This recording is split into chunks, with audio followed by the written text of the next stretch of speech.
What's going on, guys? Kyle here from GuideWise. In this video, I'm going to show you how to use Google Docs for SOPs in GoHighLevel.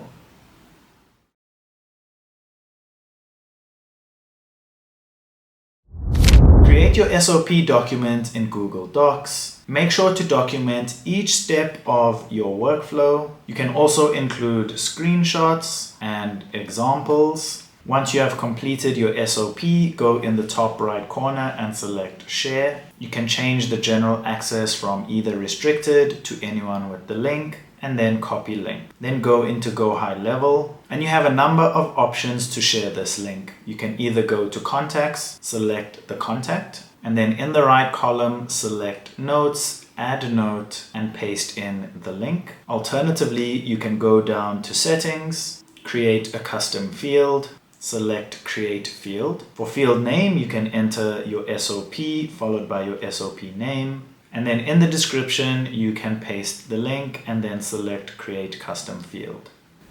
If this video helped, don't forget to give it a like and subscribe to GuideWise. Thank you so much for watching, and I'll catch you in the next one.